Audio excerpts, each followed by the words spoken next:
Hello friend, welcome back. आपका स्वागत है आपके अपने ऑर्बिट ऑफ आईएएस में। और अगर आप नए हैं तो प्लीज़ सब्सक्राइब कर लीजिए चैनल, जिससे कि आपको इस पे करंट अफेयर्स प्लस आपको राइटिंग से रिलेटेड काफ़ी चीज़ें इस पे मिलती रहेंगी हिंदी मीडियम के लिए। तो चलिए स्टार्ट करते हैं और सब्सक्राइब करना ना भूलें।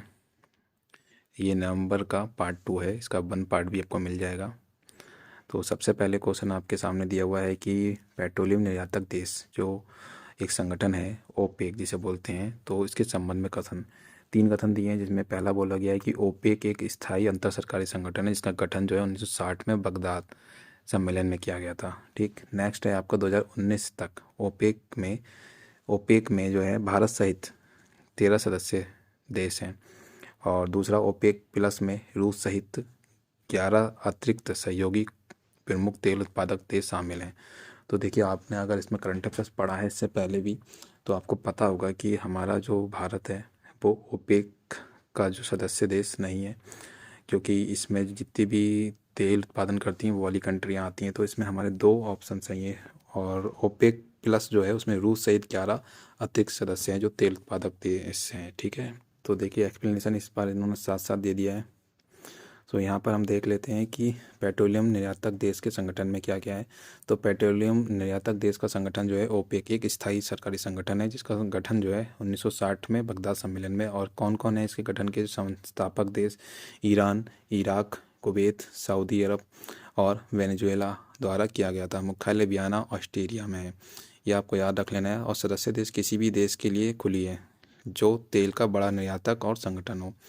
उसके बाद है आपको इक्वाडोर ने 1992 में अपनी सदस्यता निलंबित कर दी थी, फिर 2007 में फिर से ओपेक में शामिल हो गया था। तो ये इसके बाद बहुत सारी चीज़ें दी गई हैं, आप एक बार देख लीजिए, पढ़ लेना। बाकी मैं दिखा रहा हूँ आपको सीधे यहाँ पर। रूस सहित 11 सहयोगी प्रमुख तेल उत्पादक देश को शामिल करने के साथ समूह को ओपेक प्लस में जाना जाता है। यानी रूस जो है जब इसमें ऐड हुआ तो उसके बाद से ये जो है ओपेक प्लस के रूप में जाने जाने लगा। उसके बाद आपका आता है क्वेश्चन कि प्लास्टिक अपशिष्ट प्रबंधन संशोधन अधिनियम 2022 के संदर्भ में विचार कीजिए। तो पैकेजिंग के लिए प्लास्टिक सामग्री के उपयोग को कम करने के लिए दिशा निर्देश में कठोर प्लास्टिक पैकेजिंग सामग्री का पुनः उपयोग अनिवार्य किया गया है। और दिशा निर्देश अधिशेष विस्तारित उत्पादक उत्तरदायित्व प्रमाण पत्र की बिक्री सहित उन पर रोक लगा सकते हैं। तो आपको देखना है। देखिए, ए जो ऑप्शन आपका एकदम ठीक है।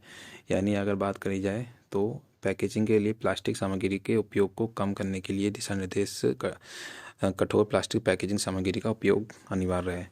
और अगर नए हैं तो प्लीज़ लाइक और सब्सक्राइब जरूर कर लीजिए। क्वेश्चन के अकॉर्डिंग जो हम करंट अफेयर्स को रिवाइज करते हैं तो हमारा जो है वो ज़्यादा याद आ जाता है। प्लास्टिक अपशिष्ट प्रबंधन संशोधन नियम 2022 क्या कहता है? पर्यावरण, वन और जलवायु परिवर्तन मंत्रालय ने, अब उसका मंत्रालय याद रखना है आपको, पर्यावरण, वन और जलवायु परिवर्तन मंत्रालय ने प्लास्टिक अपशिष्ट प्रबंधन संशोधन नियम 2022 की घोषणा की। और इसमें प्लास्टिक पैकेजिंग के लिए विस्तारित उत्पादक जिम्मेदारी जो है निर्देश को अधिसूचित किया है।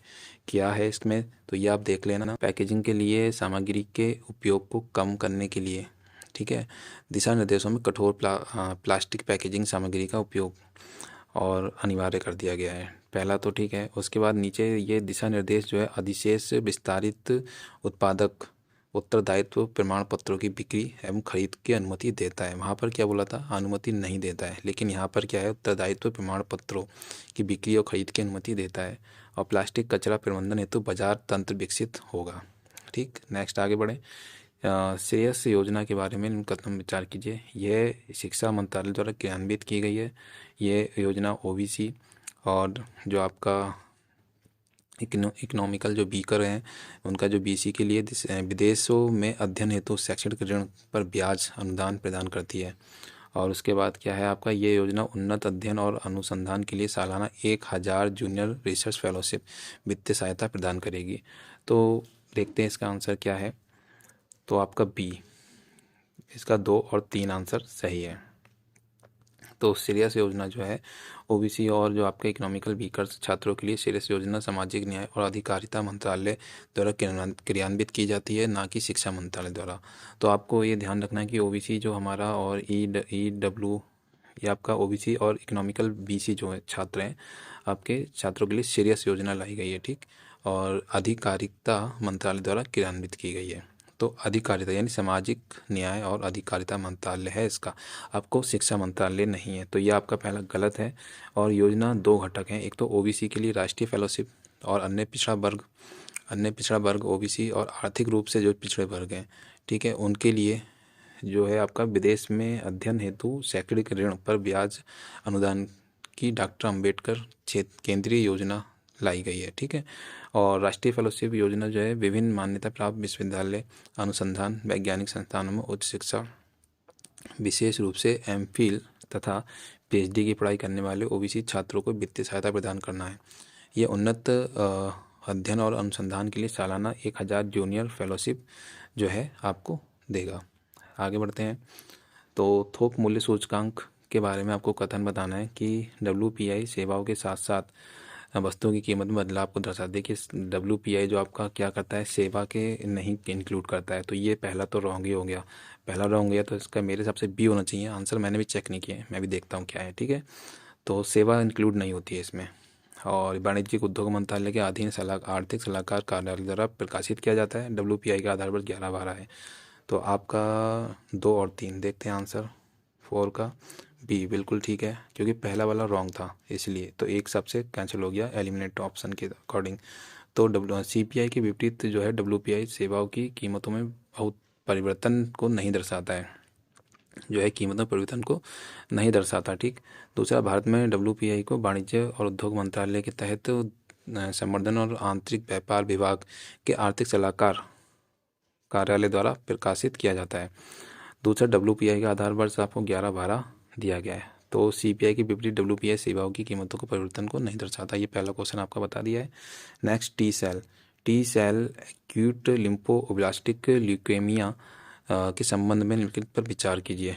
टी ऑल अस्थि मज्जा में स्टेम कोशिका और एक विशेष प्रकार की सफ़ेद रक्त कोशिका के उत्पादन को प्रभावित करती हैं, जैसे टी लिम्फोसाइट कहा जाता है। और उसके बाद टी ऑल बच्चों और वयस्क दोनों में पाया जाता है, लेकिन उम्र के साथ में वृद्धि होने लगती है।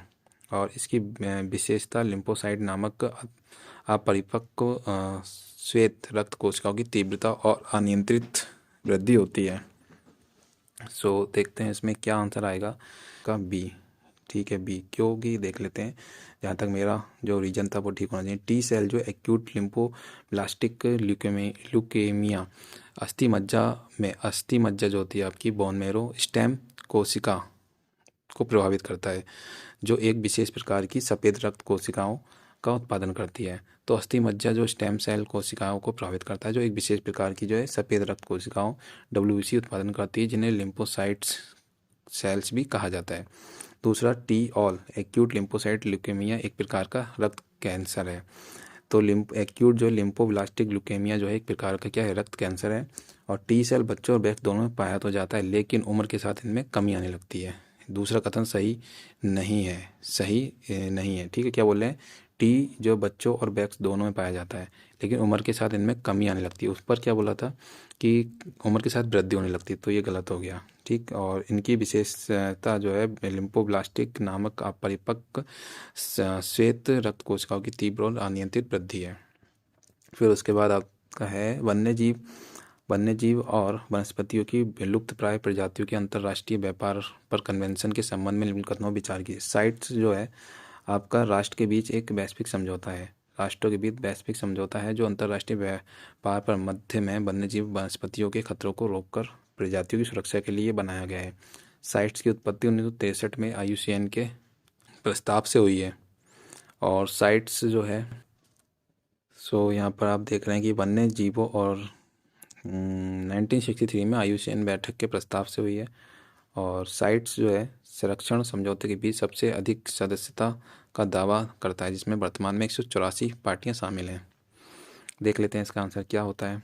जहाँ तक सी आंसर है, इसमें तीनों बातें सही हैं, ठीक है। तो आपका जो है सी, कौन सा उपयुक्त कथन कौन से सही हैं, तो वन्यजीव जो है लुप्त या साइट्स के संबंध में साइट्स राष्ट्र जो हैं के बीच एक वैश्विक समझौता है, जो कि अंतर्राष्ट्रीय व्यापार के माध्यम से वन्य जीवों और वनस्पतियों के खतरे को रोककर प्रजातियों को सुरक्षा बना देता है। दूसरा, साइट्स की उत्पत्ति 1963 में IUCN की बैठक के एक प्रस्ताव से हुई है।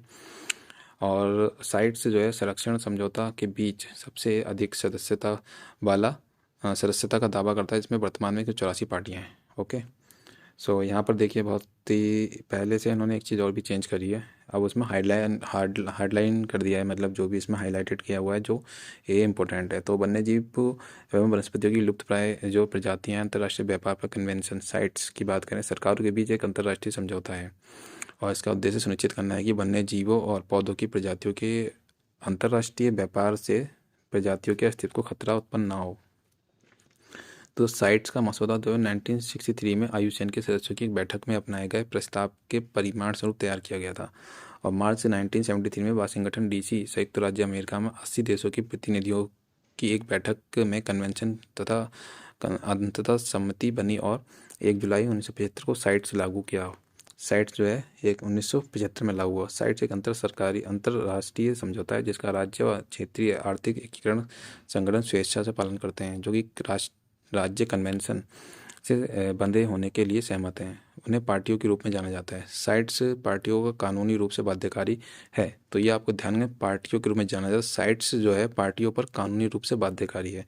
दूसरे शब्दों में इन पार्टियों के लिए कन्वेंशन को लागू करना बाध्यकारी है, लेकिन राष्ट्रीय कानूनों की जगह नहीं लेता है, बल्कि प्रत्येक पार्टी द्वारा सम्मान किए जाने के लिए एक रूपरेखा प्रदान करता है। ये सुनिश्चित करने के लिए अपने घरेलू कानून अपनाना होता है और साइट्स को राष्ट्रीय स्तर पर लागू किया गया है। ठीक है, और साइट्स जो कई वर्षों से साइट सबसे बड़ी सदस्यता के संरक्षण में समझौतों में से एक रहा है, जिसकी अब तक की जो है 184 इसमें पार्टियां शामिल हैं। तो अब नेक्स्ट है, जनजातीय गौरव दिवस के संदर्भ में कौन सा कथन सही है? तो जनजातीय गौरव दिवस वर्ष 2021 में भारत सरकार ने आदिवासी स्वतंत्रता सेनानियों की वीरता को याद करते हुए आधिकारिक तौर पर 15 नवंबर को जनजातीय गौरव दिवस के रूप में घोषित किया और ये तिथि रानी गाइडिनल्यू की जयंती है और जिनकी देश भर के आदिवासी समुदाय भगवान के रूप में उपासना करते हैं। सो आंसर भगवान के रूप में उपासना करते हैं, ऐसा तो मुझे नहीं लग रहा है। बाकी आंसर में देखते हैं क्या है। आंसर मेरी तरफ से एक है, आप देखिए क्या बताते हैं।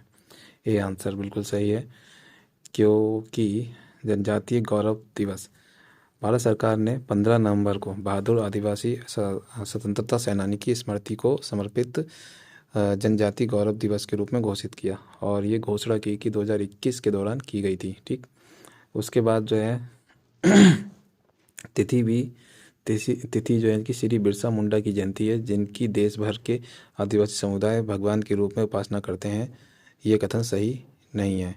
बिरसा मुंडा ने ब्रिटिश औपनिवेशिक स्वास्थ्य व्यवस्था के शोषणकारी प्रथा के खिलाफ देश भर में बहादुरी से लड़ाई लड़ी और उल गुलाल क्रांति का आह्वान किया और ब्रिटिश उत्पीड़न के खिलाफ जो है आंदोलन नेतृत्व किया था और जनजातीय समुदाय के गौरवशाली इतिहास और सांस्कृतिक विरासत को स्वीकार करता है और प्रत्येक वर्ष जो है दिवस इनका प्रत्येक वर्ष मनाया जाता है। ठीक है, और नेक्स्ट आपका ये नागा जो आपकी नेता रानी थी का जन्म जो है मणिपुर में हुआ था और वह अंग्रेज़ों के खिलाफ सशस्त्र विद्रोह का नेतृत्व करने के लिए प्रसिद्ध थी और 1927 में ब्रिटिश नियंत्रण को समाप्त करने और नागा स्वशासन लाने के इरादे से हेरा का आंदोलन भी शामिल हुई थी। फिर भूकंप झुंड ज्वालामुखी गतिविधि का संकेत कैसे है? भूकंप झुंड जो है आपकी ज्वालामुखी गतिविधि में संबंधित टेक्टोनिक प्लेट की गति के कारण उत्पन्न होते हैं। गुरुत्वाकर्षण मैग्मा के भूकंपीय झुंड उत्पन्न होते हैं। ज्वालामुखी विस्फोट से निकलने वाली तीव्र आसपास के क्षेत्रों में भूकंप झुंडों की ट्रिगर करती है। पृथ्वी की सतह पर मैग्मा की गति भूकंप झुंडों को प्रेरित कर सकती है, जो संभावित ज्वालामुखी गतिविधियों का संकेत देती है। तो आपको इसमें से बताना है आंसर क्या होगा। भूकंप झुंड ज्वालामुखी गतिविधि का संकेत देती है। आंसर इसका है आपका डी। देखिए डी जो है पृथ्वी की भूकंप झुंड जो है आप नया एक टर्म है, आप इसको याद कर लीजिए। भूकंप झुंड जो है ज़्यादातर छोटे भूकंप भूकंप जो होते हैं उनका अनुक्रम होते हैं, छोटे भूकंप को अनुक्रम होते हैं जिनमें कोई पहचान योग्य मुख्य झटका नहीं होता है। विभिन्न कारक हो सकते हैं, जैसे टेक्टोनिक प्लेट की गति हो गया, द्रव इंजेक्शन हो गया, या फिर निष्कर्षण या मैग्मा की गति के कारण हो सकते हैं। जब मैग्मा पृथ्वी की सतह के करीब आता है तब यह आसपास की चट्टानों में दबाव और तनाव पैदा करता है, जिसके परिणाम स्वरूप विभाजन और भूकंपीय तरंगें उत्पन्न हो सकती हैं। भूकंप की तरंगें जो होती हैं भूकंप झुंड के रूप में पहचाना जाता है। भूकंप की जो तरंगें हैं उनको भूकंप झुंड के रूप में पहचाना जाता है। ये संकेत देता है कि ज्वालामुखी विस्फोट आसन या फिर जारी है। उदाहरण के लिए कैनरी द्वीप समूह के ला पाल्मा और कुम्ब्रे वियाजा में आपका ज्वालामुखी रिज हो गया को हालिया विस्फोट अक्टूबर 2021 के अंत में शुरू हुआ था और भूकंपीय झुंडों की एक श्रृंखला से पहल हुआ था, और इसलिए भूकंप झुंड ज्वालामुखी गतिविधि का संकेत हो सकते हैं। भूकंप झुंड जो है ज्वालामुखी गतिविधि का संकेत हो सकते हैं, खासकर यदि ये सक्रिय ज्वालामुखी के पास या टेक्टोनिक प्लेटों के साथ होते हैं। उसके बाद आपका है डिजिटल विज्ञापन नीति। डिजिटल विज्ञापन नीति 2023 क्या है? पारदर्शिता और दक्षता सुनिश्चित करने के लिए विज्ञापन दरें ग्राहक आधार और दर्शक की संख्या से जुड़ी होंगी, जिनका निर्धारण जो है प्रतिस्पर्धी बोली के माध्यम से किया जाएगा। OTT प्लेटफॉर्म को न केवल नियमित कंटेंट के दौरान विज्ञापन देने के लिए बल्कि एम्बेडेड इन फिल्म विज्ञापन प्रचार और ब्रांडिंग गतिविधियों हेतु सूचीबद्ध किया गया है। तो आंसर आपका क्या है? सी, दोनों बातें सही हैं। यहाँ पर देख लीजिए आपका जो ये बोला गया यहाँ पर पारदर्शिता दक्षता सुनिश्चित करने के लिए विज्ञापन दरें ग्राहक आधार और दर्शकों की संख्या से जुड़ी होंगी, जिनका निर्धारण प्रतिस्पर्धा बोली के माध्यम से किया जाएगा। उसके बाद OTT प्लेटफॉर्म को न केवल नियमित कंटेंट के दौरान विज्ञापन देने के लिए बल्कि एम्बेडेड इन फिल्म विज्ञापनों और प्रचार या फिर ब्रांडिंग गतिविधियों हेतु सूचीबद्ध किया जा सकता है। अब देखिए डिजिटल जो विज्ञापन नीति 2023, इसे तो आप जरूर याद कर लीजिए रट्टा मार के। डिजिटल प्लेटफॉर्म का विस्तार, ठीक है। डिजिटल जो है CVC social media over the top platform, digital audio platform, mobile application, website के माध्यम से विज्ञापन जारी कर सकता है। दूसरा, ये अनिवार्य करता है कि योजना के तहत आवेदन करने हेतु पात्रता के लिए website, mobile app, OTT platform, digital audio और प्लेटफॉर्म को कम से कम 1 वर्ष पुराना होना चाहिए। उसके बाद विज्ञापन दरें क्या हैं? और पारदर्शिता दक्षता सुनिश्चित करने के लिए विज्ञापन दरें ग्राहक सब्सक्राइबर आधार दर्शकों की संख्या से जुड़ी होंगी, जिनका निर्धारण प्रतिस्पर्धा बोली के माध्यम से किया जाएगा। इस प्रक्रिया के माध्यम से प्राप्त की गई दरें 3 वर्षों तक वैध होंगी। तो जो इस प्रकार से दरें होंगी वो 3 वर्ष के लिए होंगी वैध। OTT प्लेटफॉर्म की भागीदारी फर्मों को न केवल नियमित कंटेंट के दौरान विज्ञापन देने के लिए CVC के आशय पत्र के अनुसार एम्बेडेड इन फिल्म विज्ञापन प्रचार ब्रांडिंग और गतिविधियों के प्रस्तुतिकरण हेतु सूचीबद्ध किया जा सकता है। और स्रोत जो है फंडिंग स्रोत क्या है आपका? आउटरीच गतिविधियों के लिए सरकार योजनाओं के कुल परिव्यय का 2% उपयोग करता है, और इस फंड का उपयोग जो है विज्ञापनों एवं अभियानों के लिए किया जाता है। फिर आपका है राष्ट्रीय अंग उत्तक प्रत्यारोपण संगठन के संबंध में। तो जो है राष्ट्रीय अंग जो है आपके और उत्तक प्रत्यारोपण संगठन, तो आपका हो गया नेशनल आपका ऑर्गन, ठीक है, और टिश्यू और आपका ट्रांसफर और आपका ऑर्गेनाइजेशन की स्थापना नई दिल्ली में स्थित स्वास्थ्य और परिवार कल्याण मंत्रालय के स्वास्थ्य सेवा महानिदेशालय के तहत की गई है। और राष्ट्रीय नेटवर्क प्रभाग देश में अंग और उत्तक दान प्रत्यारोपण हेतु अंगों की खरीद और वितरण रजिस्ट्री के लिए सभी भारतीय गतिविधियों के शीर्ष केंद्र के रूप में कार्य करता है। तो कौन सा सही नहीं है ये आपको बताना है। तो डी, दोनों सही नहीं है, मतलब दोनों सही हैं। तो डी जो है इसका अंग, जो राष्ट्रीय अंग और उत्तक प्रत्यारोपण संगठन जो है, इसकी स्थापना स्थापना स्वास्थ्य और परिवार कल्याण मंत्रालय के द्वारा सेवा निर्देशालय महानिदेशालय के अंतर्गत की गई। ये दिल्ली में अवस्थित है। दूसरा कथन है कि राष्ट्रीय नेटवर्क प्रवाहक जो है देश में अंग और उत्तक दान तथा प्रत्यारोपण हेतु अंगों की खरीद तथा वितरण और रजिस्ट्री के लिए सभी भारतीय गतिविधियों के शीर्ष केंद्र के रूप में कार्य करता है। तो दोनों बातें सही हैं। नेक्स्ट आपका है श्रीलंका मित्र शक्ति अभ्यास। मित्र शक्ति अभ्यास जो है आपका श्रीलंका के बीच है, ठीक है। नवंबर 2023 में ओस पुणे में आयोजित होने वाला अभ्यास मित्र शक्ति 2023 भारतीय और श्रीलंकाई टुकड़ियों के बीच संयुक्त प्रयास का प्रतीक है और मुख्य रूप से क्रमशः मराठा लाइट इन्फेंट्री रेजिमेंट और 53 इन्फेंट्री डिवीजन के सैनिक शामिल होते हैं। अभ्यास जो है संयुक्त राष्ट्र चार्टर के अध्याय जो है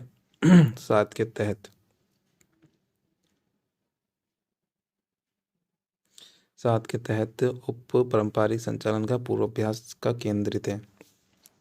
छापेमारी, खोज और मिशन को नष्ट करने, हेलीबॉर्न ऑपरेशन आदि जैसे आतंकवादी विरोधी रणनीति पर जोर दिया गया है। ड्रोन और काउंटर मानव रहित हवाई प्रणालियों का भी प्रयोग किया गया है।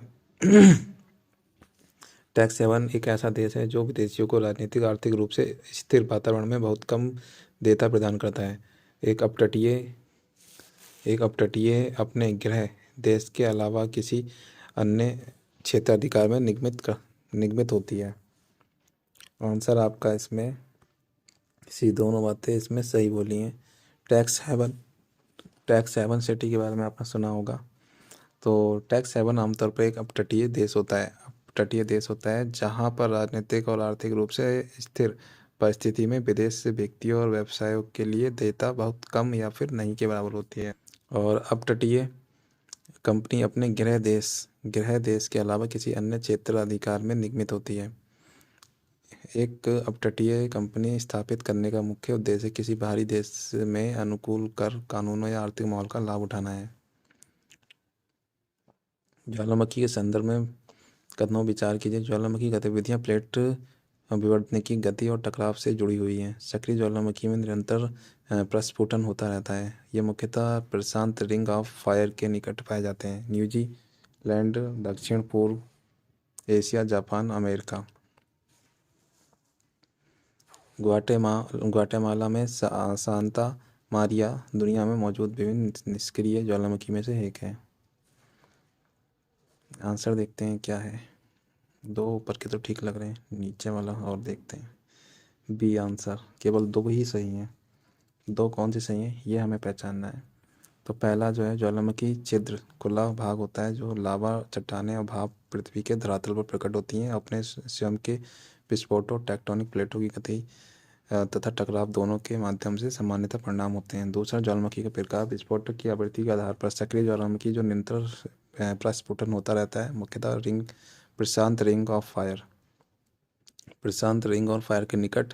न्यूजीलैंड, दक्षिण, दूसरा वाला भी ठीक है। न्यूजीलैंड हो गया, दक्षिण पूर्व एशिया हो गया, जापान हो गया, अमेरिका हो गया। फिर पूरे विश्व में 90% भूकंप इसी क्षेत्र में आते हैं। और ज्वालामुखी गतिविधियां जो प्लेट विवर्तन की गति से टकराव से आती है। तीसरा कथन ठीक नहीं है। हवाई द्वीप में किया हुआ और ग्वाटेमाला में सांता मारिया सक्रिय ज्वालामुखी हैं। इन्होंने क्या बोला है, निष्क्रिय। तो ये आपको ध्यान रखना है। ये थोड़े से देखिए, निष्क्रिय ज्वालामुखी में से एक है, बट ये सक्रिय ज्वालामुखी है। यहाँ पर क्या बताया है, ये लास्ट वाला आप देखेंगे तो उदाहरण जो दे रखा है, ग्वाटेमाला और सांता मारिया सक्रिय ज्वालामुखी है। निष्क्रिय ज्वालामुखी जो है विलुप्त ज्वालामुखी नहीं है, लेकिन हाल के इतिहास में इनमें विस्फोट नहीं हुआ है। भविष्य में विषुप्त ज्वालामुखी प्रस्फुटित हो सकते हैं। और उदाहरण के लिए तांजिया में स्थित माउंट किलिमांजारो जो अफ्रीका का सबसे ऊंचा पर्वत भी है और एक निष्क्रिय ज्वालामुखी का उदाहरण है। विलुप्त या निष्क्रिय ज्वालामुखी क्या होता है, तो भूवैज्ञानिक सुदूर अतीत में विलुप्त या फिर निष्क्रिय ज्वालामुखी पर कार्य नहीं करते थे। उदाहरण है आपका दिनोदर और पहाड़ी गुजरात आदि। इस्तांबुल सहयोग पहल। इस्तांबुल सहयोग पहल के संदर्भ में कथन पर विचार कीजिए। हस्त इस्तांबुल सहयोग पहल व्यापक मध्य पूर्व में गैर नाटो देशों को नाटो के साथ सहयोग करने का मौका प्रदान करके वैश्विक और क्षेत्रीय सुरक्षा को बढ़ावा देता है। भारत और बहरीन, कुवैत, कतर और संयुक्त अमीरात इस भाग में पहल लेते हैं। भारत नाटो से रिलेटेड तो किसी में भाग में पहल नहीं करी है। बाकी क्या पूछा है, कौन सा सही है? एक ही होना चाहिए। देखिए, नाटो का कनेक्शन भारत से नहीं है, ये आपको पहले याद रख लेना है। कुछ चीज़ें बहुत फ्रिक्वेंटली याद हो जाती हैं, बार बार उसमें आती रहती है ना। तो इस्तांबुल सहयोग पहल क्या है? इस्तांबुल सहयोग पहल जो है एक साझेदारी मंच है जिसका उद्देश्य व्यापक मध्य पूर्व में गैर नाटो देशों को नाटो के साथ सहयोग करने का अवसर प्रदान करके दीर्घकालिक वैश्विक क्षेत्रीय सुरक्षा में योगदान करना। दूसरा, बहरीन, कुवैत, कतर और संयुक्त अरब अमीरात इस पहल में भाग लेते हैं, भारत नहीं। ठीक है। और मध्य पूर्व क्षेत्र में नाटो और साझेदार देशों के बीच द्विपक्षीय आधार सुरक्षा जो है सहयोग को बढ़ावा देने के लिए इस्तांबुल में 2004 के नाटो शिखर सम्मेलन में इस्तांबुल सहयोग पहल की शुरुआत की गई थी। और वर्तमान में खाड़ी सहयोग परिषद में भाग लेने वाले 4 देश बहरीन, कुवैत, कतर, संयुक्त यूएई इस पहल में शामिल हुए हैं। और ओमान जो है सऊदी अरब ढांचे के भीतर चयनित गतिविधियों में से एक है। प्रारंभिक परामर्श खाड़ी सहयोग परिषद के सदस्यों के साथ आयोजित किए गए थे, लेकिन यह पहल मध्य पूर्व के उन सभी इच्छुक देशों के लिए खुली है। ठीक है। और गतिविधियों में रक्षा योजना, बजट से लेकर आतंकवाद के खिलाफ लड़ाई, ये सारी चीज़ें हैं। और 6 मुख्य सिद्धांतों पर काम करता है। गैर भेदभाव, आत्म भेदभाव, दो तरफा जुड़ाव, गैर अधिरोपण, विविधता और क्षेत्र में अन्य अंतर्राष्ट्रीय पहलों की पूरकता। फिर आपका है कृत्रिम बुद्धिमत्ता पर OECD सिद्धांत के संदर्भ में। तो मई 2019 में अपनाया गया OECD AI सिद्धांत नवीन और भरोसेमंद कृत्रिम बुद्धिमत्ता के विकास का समर्थन करते हैं और मानवाधिकारों और लोकतांत्रिक मूल्यों को प्राथमिकता देते हैं। OECD जो है AI सिद्धांत सरकारों द्वारा हस्तांतरित अपनी तरह का एक पहला सिद्धांत है। सी होना चाहिए दोनों, सी ठीक है। तो ये आपको याद रखना है। आर्टिफिशियल इंटेलिजेंस से संबंधित है आपका सिद्धांत क्या है? आर्टिफिशियल इंटेलिजेंट OECD जो सिद्धांत है AI को बढ़ावा देता है। दूसरा, नवीन है, भरोसेमंद है और मानवाधिकार लोकतांत्रिक मूल्यों का सम्मान करता है। दूसरा, 2019 मई 19 में जो है परिषद की सिफारिश की मंजूरी के साथ जो है सदस्य देशों द्वारा अपनाया गया था। दूसरा है OECD जो है AI सिद्धांत सरकारों द्वारा हस्ताक्षरित अपनी तरह के पहले सिद्धांत है। उनमें सार्वजनिक नीति व रणनीति से संबंधित मजबूत सिफारिशें शामिल हैं। और दूसरा क्या है, विश्व भर में AI विकास पर लागू किया जाता है। ठीक।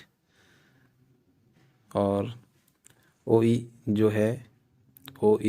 जो है AI नेटवर्क ऑफ एक्सपर्ट्स द्वारा विकसित AI सिस्टम को वर्गीकृत करने के लिए OECD ढांचे का उद्देश्य नीति निर्माताओं, नियामक और विधायकों और अन्य लोगों को विभिन्न प्रकार के AI सिस्टम के अवसरों पर जोखिम का आकलन करने और उनकी AI रणनीतियों को सूचित करने, सीमाओं पर पार नीति एकरूपता सुनिश्चित करने में सहायता करता है। फिर है गोल्डन गेट घोषणा सदस्य अर्थव्यवस्था के लिए एक लचीला और टिकाऊ भविष्य बनाने की प्रतिबद्धता को रेखांकित करती है। इसे हाल में निम्नलिखित में किसके निष्कर्ष पर अपनाया गया है? भारत और अमेरिका 2+2 मंत्री संवाद 5वां संस्करण, एशिया प्रशांत आर्थिक गोल्डन ट्रायंगल भी होता है, आपको अगर ध्यान आ रहा हो तो बी, हाल ही में एशिया प्रशांत आर्थिक सहयोग शिखर सम्मेलन 2023। हाल ही में एशिया प्रशांत आर्थिक सहयोग जो है देशों का शिखर सम्मेलन 2023 संयुक्त राज्य अमेरिका के सैन फ्रांसिस्को में हुआ था। और शिखर सम्मेलन का विषय जो है सभी के लिए एक लचीला और टिकाऊ भविष्य बनाना है और मुक्त, निष्पक्ष और खुले व्यापार और निवेश तथा क्षेत्र में समावेशी और सशक्त विकास को बढ़ावा देने के लिए अपनी प्रतिबद्धता की पुष्टि करना है। शिखर सम्मेलन गोल्डन गेट गोल्डन गेट घोषणा जो है आपकी डिक्लेरेशन अपनाने का साथ जो संपन्न हुआ है, और घोषणा सभी सदस्य अर्थव्यवस्थाओं के लिए एक लचीला और टिकाऊ भविष्य बनाने की प्रतिबद्धता रेखांकित करता है। उसके बाद है आपका सोमालिया और बाजूनी द्वीप और सोकोट्रा द्वीप समूह सोमालिया का हिस्सा है और उसके द्वारा प्रशासित है। उपयुक्त कथनों में से कौन सा कथन सही है? तो ये आपके थोड़ा सा मैप से रिलेटेड है। डी आंसर कौन सा सही है? दोनों गलत हैं। सोमालिया जो अफ्रीका के हॉर्न में स्थित है।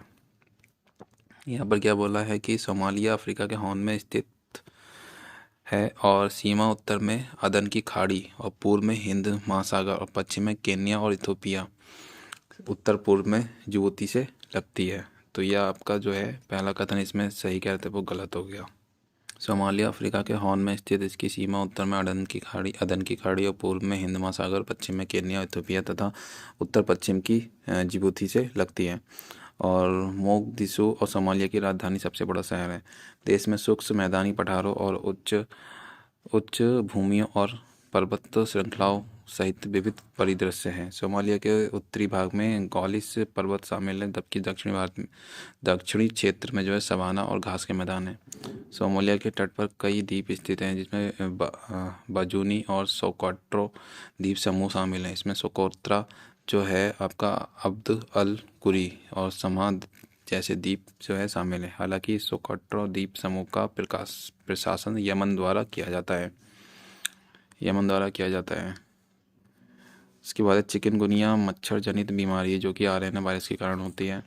चिकनगुनिया की पहचान 1970 के दशक में शुरुआत गाम्बिया में की गई थी। चिकनगुनिया को ठीक करने के लिए जीका प्यूरिफाइड इनएक्टिवेटेड जीका का उपयोग किया जाता है, टीका का उपयोग किया जाता है। तो आंसर एक ही सही है। चिकनगुनिया जो एक मच्छर जनित वायरल बीमारी है और पहचान 1952 में की गई थी, ना कि 1970 में, दक्षिण तांजिया में। और राइबोन्यूक्लिक एसिड आरएनए वायरस है, ठीक है। और टोगा बीरिडे परिवार अल्फा वायरस जीनस से संबंधित है। और बुखार और गंभीर जोड़ों का दर्द होता है।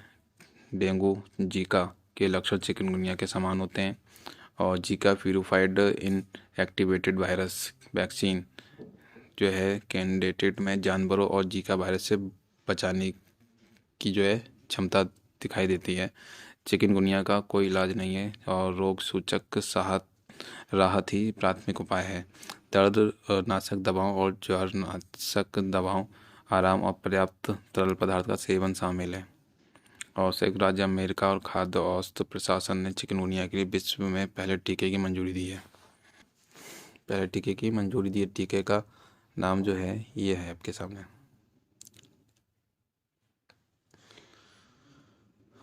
तो चिकनगुनिया थोड़ा सा आप देख लीजिए, काफ़ी ज़्यादा चर्चा में है पिछले न्यूज में भी। और केंद्र राज्यों के बारे में निम्नलिखित में विचार कीजिए। संविधान केंद्र और राज्यों के बीच विधायी अधिकारों के 3 हिस्सों को बांटने का प्रावधान करता है। संसद और राज्य विधानमंडल दोनों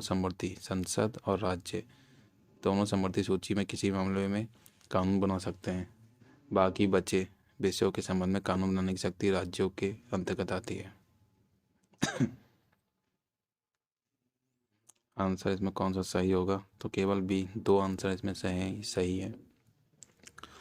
केंद्र और राज्य, पहली बात तो केंद्र और राज्य जो है आपका भी जो 7वीं अनुसूची में विधायी अधिकारों को 3 हिस्सों में बांटने का प्रावधान करता है। दूसरा जो है सूची, पहला संघ सूची, फिर दूसरा राज्य सूची और तीसरा समवर्ती सूची।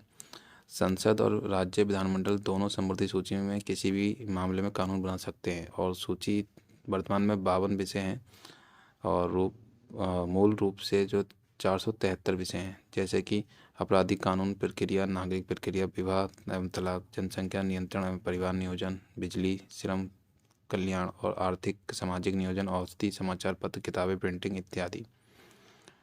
और बचे बाकी विषय जो अर्थात वे मामले जो 3 सूचियों में से किसी सूची में नहीं है, वे कानून बनाने की शक्ति संसद की अधिकारिता में निहित है। इस कानून संबंध में अपशिष्ट कर लगाने की शक्ति भी शामिल है।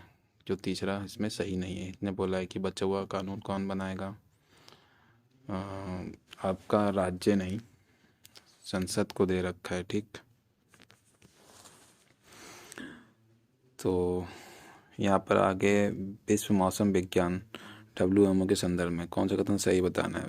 WMO एक संयुक्त राष्ट्र विशिष्ट एजेंसी है जो वायु, पृथ्वी के वायुमंडल और इसकी परस्पर क्रिया, मौसम, जलवायु और जल संसाधन वितरण के संबंध में वैश्विक सहयोग और समन्वय पर ध्यान केंद्रित करती है।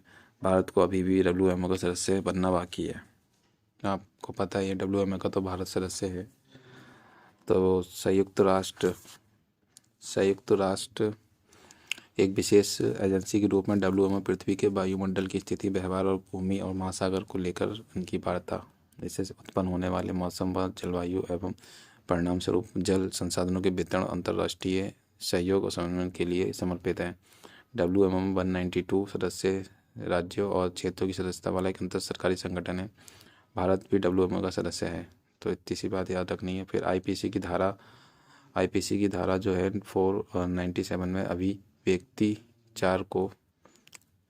विचार को एक आपराधिक कृत्य के रूप में वर्गीकृत किया गया है, जिसके लिए 5 वर्ष तक की कैद, जुर्माना या फिर दोनों हो सकती हैं। और ऐतिहासिक मामले में सर्वोच्च न्यायालय में सर्वसम्मति थे। धारा जो है 497 को रद्द किया गया है। तो ये कौन सा? सी आपका जोसेफ साइन नाम जो है यूनियन ऑफ इंडिया 2018। ठीक, ये देख लीजिए क्या है। जो एक विवाहित व्यक्ति पुरुष महिला द्वारा अपने जीवन साथी के अलावा किसी अन्य के साथ शारीरिक संबंध बनाने का स्वैच्छिक कार्य है। और वर्ष 2018 पहले भारतीय दंड संहिता 497 शामिल थे और व्यक्ति 4 को एक आपराधिक कृत्य के रूप में वर्गीकृत करती थी, जिसमें 5 वर्ष की कैद, जुर्माना या सजा दोनों हो सकती थी। विशेष रूप से धारा जो है 497 के तहत केवल पुरुषों को दंड का सामना करना पड़ता था, जबकि महिलाओं को अभियोजन में छूट थी। व्यक्ति 4 व्यापक परिभाषा के विपरीत थी, जिसमें वैवाहिक जीवन से बाहर स्वैच्छिक शारीरिक संबंधों में शामिल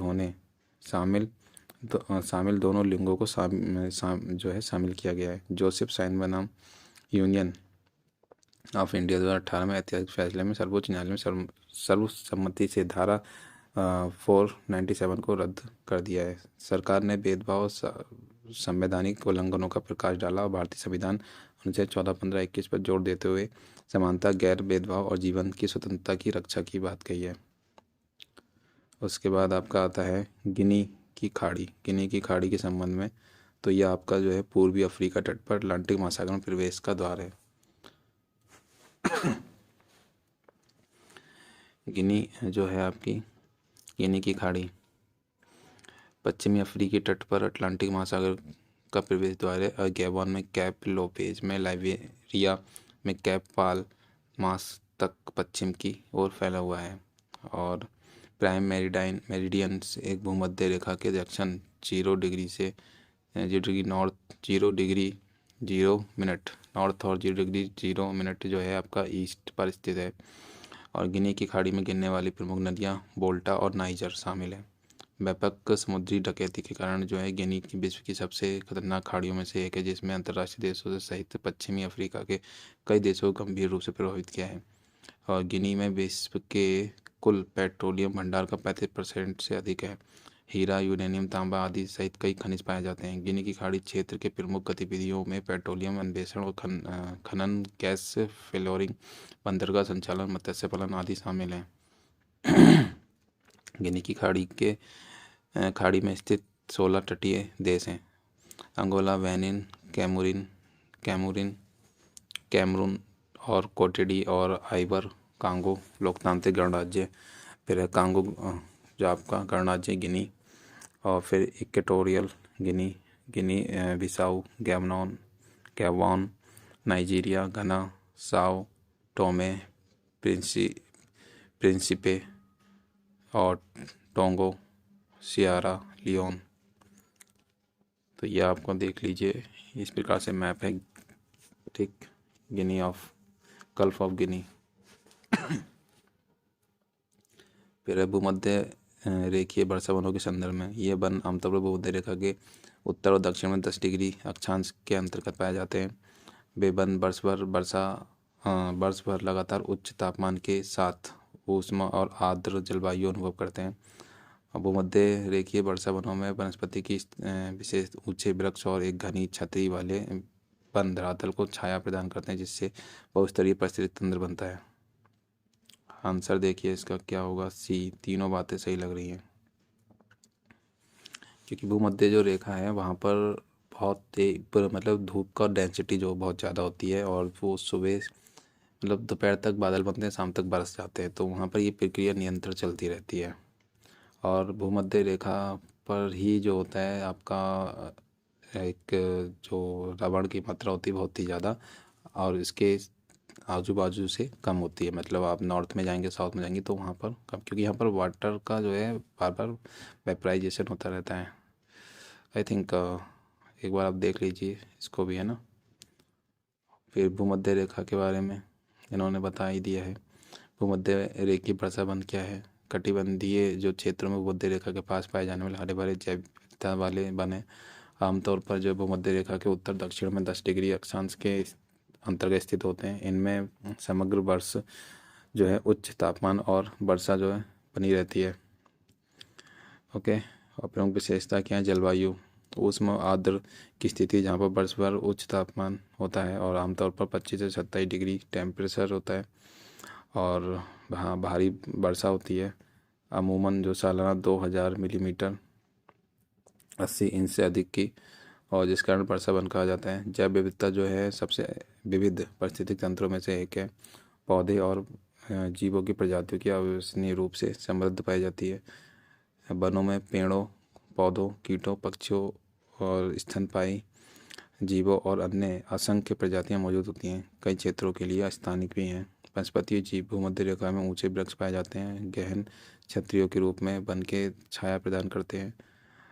और इस प्रकार पौधों को प्रजातियां जिनमें एपीफाइट्स, अन्य पौधों पर उगने वाले पौधे, एपीफाइट जो होते हैं अन्य पौधों पर उगने वाले पौधे हो गए। लियाना, ऊपर की ओर जाने वाली लताएं, पेड़ों की कई प्रजातियां शामिल हैं जो समृद्ध जैव विविधता में योगदान करती हैं।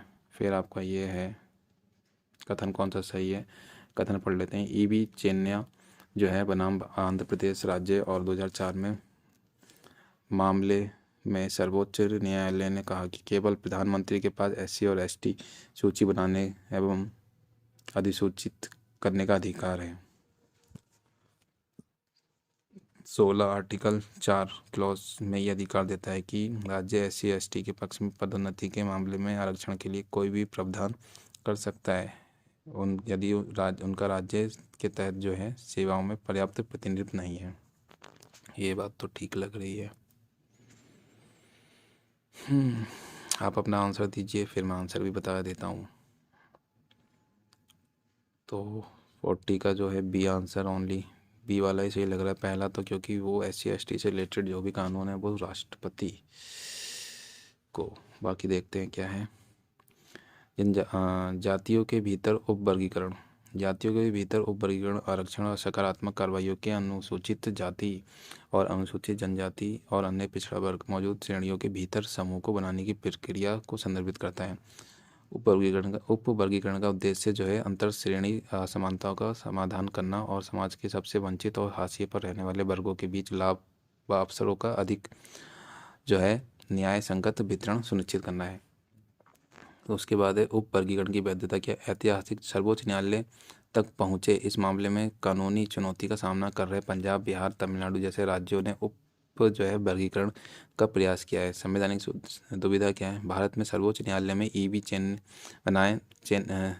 चेन्नैया बनाम आंध्र प्रदेश राज्य और अन्य 2004 के मामले में कहा कि केवल संसद को SC और ST से जो है सूची बनाने और अधिसूचित करने का अधिकार है। लेकिन वो किसको कह रहे थे? देखो ये चीज़ आपको याद रखना होता है। बहुत ही स्मार्टली ये UPSC ऐसा कर देती है, राज्य कर दिया, ठीक है। तो ये यहाँ पर रॉन्ग हो गया। और पंजाब राज्य और अन्य बनाम जो है अन्य बनाम दविंदर सिंह अन्य 2020 के मामले में 5 न्यायाधीश की पीठ में फैसला सुनाया है कि राज्य पहले से ही अधिसूचित SC/ST सूचियों में छेड़छाड़ किए बिना लाभ की मात्रा निर्णय ले सकते हैं। मतलब इसमें सूची में छेड़छाड़ नहीं करेंगे, लेकिन लाभ की मात्रा में चेंज कर सकते हैं। 2004 और 20 के फैसलों के बीच विरोधाभास के कारण 2020 फैसले को बड़ी बेंच को भेजा गया। संविधान का आर्टिकल जो है 16 क्लॉज 4 में यह अधिकार दिया गया, अनुसूचित और अनुसूचित जनजाति पदोन्नति के मामले में आरक्षण के लिए कोई प्रावधान कर सकता है। कोई भी प्रावधान जो है के लिए कोई प्रावधान कर सकता है यदि वे राज्य के तहत सेवाओं में पर्याप्त रूप से प्रतिनिधित्व नहीं रखते हैं। ये चीज़ आपने पढ़ी होगी अपने उसमें। संथाली मुंडा शाखा की एक भाषा है जो मुख्य रूप से पूर्व मध्य भारत राज्यों के झारखंड और उड़ीसा में बोली जाती है। संथाली भाषा 92वें संविधान संशोधन अधिनियम 2003 के माध्यम से संविधान 8वीं जो है अनुसूची में शामिल है। इसको देखिएगा आंसर इसमें क्या है। संथाली मुंडा जो है शाखा की एक भाषा है, ठीक। दूसरा, मुख्य रूप से जो है पूर्व मध्य भारतीय राज्यों में पश्चिम बंगाल, झारखंड, उड़ीसा, पश्चिम बंगाल, झारखंड, उड़ीसा में बोली जाती है और भाषा को 92 संविधान संशोधन 2003 के माध्यम से 8वीं अनुसूची में शामिल किया गया है। तो क्या है ये? संथाली ऑस्ट्रो एशियाई भाषा परिवार की जो है मुंडा शाखा की एक भाषा है, पूर्व मध्य एशिया में बंगाल, झारखंड में बोली जाती है और 2003 में 92 संविधान संशोधन के तहत इसमें जोड़ा गया है। 8वीं में अनुसूची बोडो है, डोगरी है, मैथिली है, आदि भी भाषा है। तो एमिशन गैप रिपोर्ट क्या है? एमिशन गैप रिपोर्ट आपका क्या सही बताना है, इसमें क्या सही है क्या गलत। एमिशन गैप रिपोर्ट जो है IPCC की वार्षिक जलवायु वार्ता से पहले प्रत्येक वर्ष लॉन्च की जाने वाली स्पॉटलाइट रिपोर्ट है।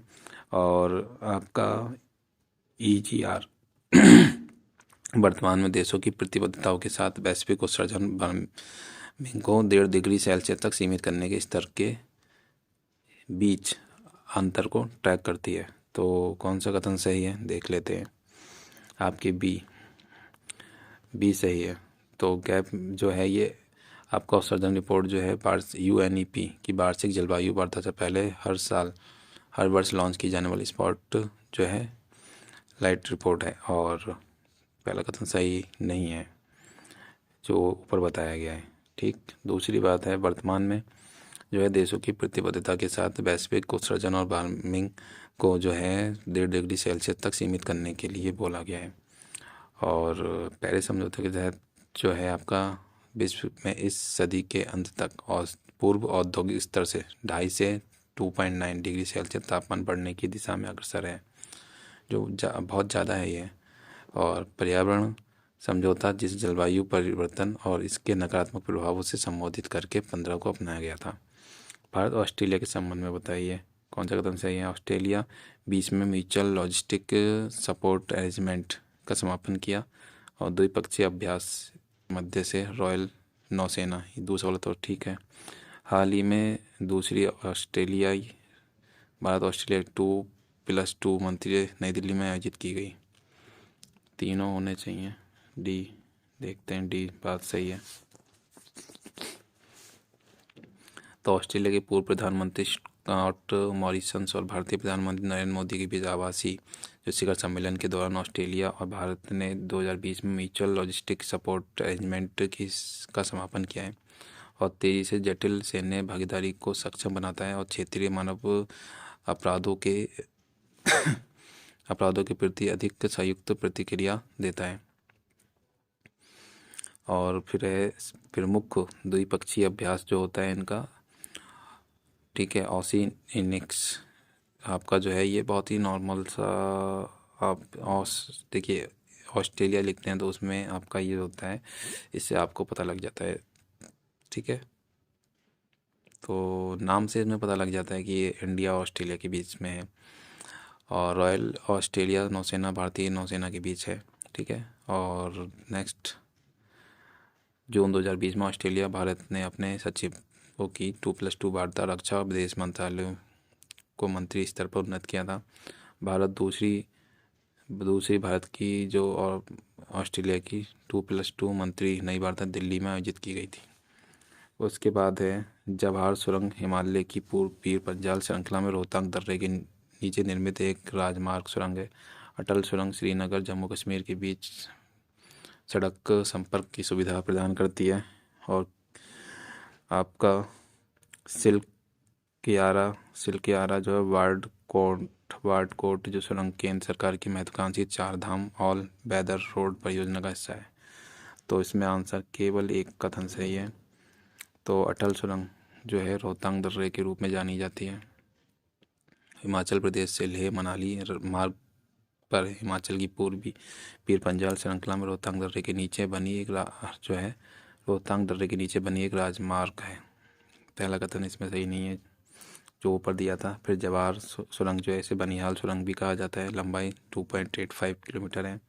श्रीनगर और जम्मू के बीच जो है सड़क संपर्क की सुविधा प्रदान करती है। उत्तरकाशी जिले में यमुनोत्री राष्ट्रीय राजमार्ग के नीचे जो है राष्ट्रमार्ग के किनारे पर निर्माणाधीन सिल्कियारा जो है बांटकोट सुरंग ढह गई है। और उत्तराखंड में जो कि जिसे बड़ी संख्या में मजदूर सुरंग जो है अंदर फंस गए, जिसमें अभी देखा होगा आपने न्यूज़ में जो आपका रेट माइनर जो है उनके अकॉर्डिंग खुदान करके निकाला गया है, तो वो वाली थी। तो लाइक सब्सक्राइब करना ना भूलें अगर आप नए हैं तो। आज हम क्वेश्चन 30 ही करेंगे, बाकी इसमें आपके 65 क्वेश्चन दे रखे हैं तो हम बाकी के क्वेश्चन बाद में करेंगे। तो UNCCD मरुस्थलीयकरण और सूखे के प्रभाव को संबोधित करने के लिए प्रस्तावित एक कानूनी रूप से बाध्यकारी ढांचा है। इसके अनुसार वैश्विक धूल उत्सर्जन 25% प्राकृतिक स्रोत उत्पन्न होता है, 75% मानव गतिविधि द्वारा जिम्मेदार है। तो इसमें बाध्यकारी शायद नहीं है ये कौन सा कथन सही है, तो पहला ही ठीक है, यानी बाध्यकारी है भाई। तो आपका UNCCD जो है मरुस्थलीकरण और सूखे के प्रभाव को संबोधित करने के लिए स्थापित एकमात्र कानूनी रूप से बाध्यकारी ढांचा है।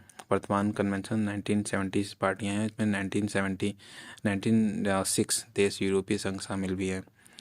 और UNCCD के अनुसार रेत धूल भरी आंधियाँ प्राकृतिक मानवीय जो हैं दोनों कारकों से होती हैं।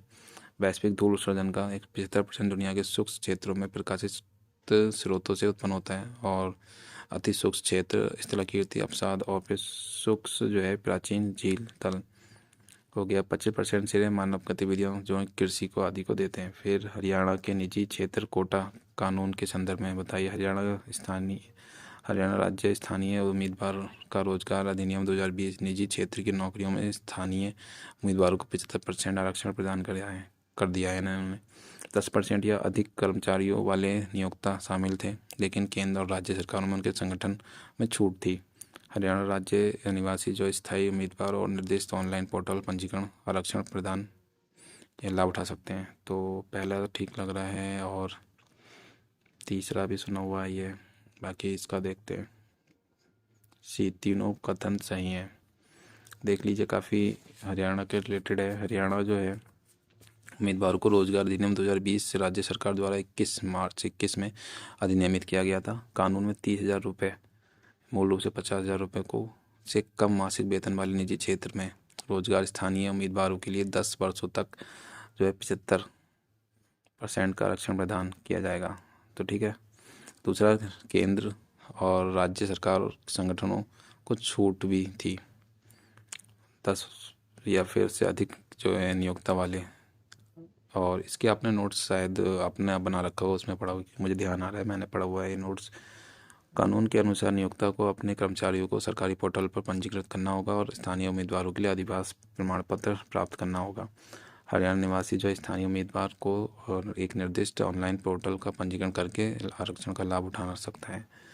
और इस कानून का उद्देश्य स्थानीय युवा विशेषकर अकुशल और अर्धकुशल श्रमिकों के लिए रोजगार के अवसर और उनका कौशल विकास करना है और नए राज्यों प्रवासियों को भी कम संख्या को कम करना है। तो चलिए फ्रेंड्स, मिलते हैं हम नेक्स्ट वीडियो में। इसके जो बाकी क्वेश्चन है वो तो इससे देखिए बहुत सारे क्वेश्चन हैं, इससे आपका रिवीजन होता है जो कि पॉलिटी इकोनॉमिक्स सब आपने पढ़ रखा होगा। तो आप जो भी पढ़ते हैं उसके बाद यहाँ पर क्वेश्चन को रिलेट कर पाते हैं। ठीक, तो ये काफ़ी अच्छा वे है जो मुझे मिला, तो मैंने सोचा आप तक पहुँचा दिया जाए। तो चलिए मिलते हैं नेक्स्ट वीडियो में, जब तक के लिए tata bye bye, take care. और इसको रिवाइज करिए और ये वीडियो ज़्यादा से ज़्यादा शेयर भी कीजिए अपने फ्रेंड तक।